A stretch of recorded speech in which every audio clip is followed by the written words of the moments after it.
20% 득표로 2위에 그친 안철수 후보, 김기현 후보가 당대표가 돼도 의미 있는 2위를 하느냐, 어느 정도의 존재감을 부여주느냐도 좀 관건이었는데 생각보다 좀 기대에 못 미쳤다라는 평도 듣고 있습니다. 이제 패자가 되는데요.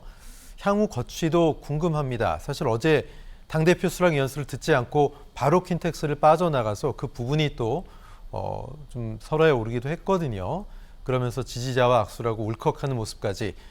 사실 이번에 전대 과정에서 강승규 수석을 또 공수처에 고발하기도 했고 황교안 후보와 함께 공동 기자회견을 하면서 끝나더라도 법적 문제를 제기할 거다 이런 얘기도 했습니다. 그래서 뭐 탈당 수순, 뭐 또 신당 창당하는 거 아니야 이런 이야기까지 하는 사람들도 있습니다. 김대현 평론가 어떻게 보셨어요? 안철수 의원이 여기서 한 번 더 철수하면 정치적으로 정말 완전 철수해야 되지 않을까 하는 생각이 드는데요. 그동안에 정치인 안철수가 걸어온 길을 보면 뭐 창당, 또 뭐 합당, 통합, 그다음 분당, 네. 탈당, 거기다가 이제 여야를 넘나드는 이념 지형도 다 넘나들지 않았습니까? 과거에 민주당에 몸을 담았었고 지금 보수정당인 국민의힘에 와 있는데 이제 당대표 선거에서 낙마했다고 해서 탈당을 하거나 아니면 신당 창당에 또 다른 수순을 밟는다고 하면 그건 아마 정치적인 사망 선고이고 그런 정도의 선택을 할 것 같지는 않습니다. 이제는 암중모색을 하면서 정권의 중반기를 넘어가는 그 타이밍까지 기다리고 또 당내의 중도적 지형을 넓히는, 더군다나 이제 제가 누차 말씀드립니다만 안철수 의원 같은 경우는 보수 정당에서 자신의 입지가 없습니다. 자신의 세력이 없다는 얘기겠죠. 자, 지금부터는 이제 그런 걸 준비해야 하는 타이밍이라고 봅니다. 그런데 전당대회에서 결과 발표 직후에 그 전당대회장을 나섰다는 것은 좀 뭐랄까 어떻게 보면 정치인의 그릇을 좀 엿볼 수 있는 대목일 수 있는데 조금 더 통 큰 정치를 할 필요가 있다. 본인은 충격을 받았을지 모르지만 대체적으로 당원들은 이번 당대표 선거에서는 윤석열 정부를 성공적으로 이끌 김기현으로 가는 수밖에 없다라고 하는 것에 동의하고 있는 상태였기 때문에 이 패배가 본인은 받아들이기 어려울지 모르지만 당원들 입장에서는 1차에서 결선 없이 끝난 것이 그냥 무난했다라고 또 이렇게 평가하는 당원들도 많이 있다는 점을 좀 알아야 될 것 같고요. 공천 과정에서 내년 총선 공천 과정에서 안철수 의원의 역할을 좀 찾아야 하지 않을까, 이것도 한번 숙제입니다.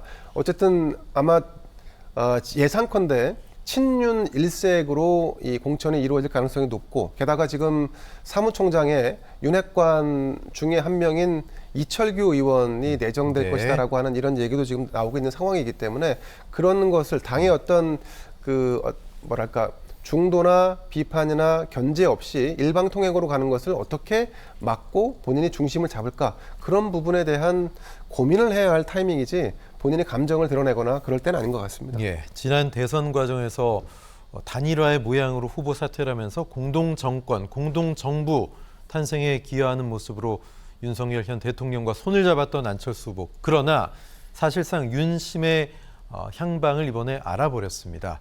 어떻게 보면 참 굉장히 좀 외로운 처지가 됐을 수도 있는데 다시 기회가 올지, 어떤 모색을 해야 될지 박 교수님 어떻게 보십니까?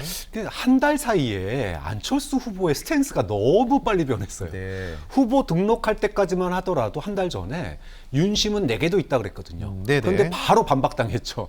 그런데 끝날 때가 되니까는 윤석열 대통령의 복심이라고 불릴 수 있는 대통령실 수석을 갖다 고소고발합니다. 예. 그 한 달 사이에 너무 친윤과 비윤 사이의 스펙트럼을 너무 왔다 갔다 하니까 좀 이거는 이제 안철수 후보가 좀 냉정해질 필요가 있지 않느냐. 선택은 두 가지입니다. 하나는 또 나가는 거예요. 당을 나가서 제3세력 만드는 겁니다. 그런데 왜 거대 양당인 국민의힘 보수정당에 입당했느냐, 이걸 보면 대한민국 선거에서는 양당 후보가 되지 않는 한 대통령이 될 수 없구나를 절감했기 때문에 들어간 거거든요. 자, 그렇다고 본다면 좀 더 냉정하게 당에서 저는 기회를 기다릴 필요가 있다. 만약에 윤석열 정부의 지지율이 계속 낮아져서 소위 친윤 후보를 세울 수 없는 상황이 된다면 그 다음 기회는 누구에게 갈까요? 이준석, 유승민 호로 갈까요?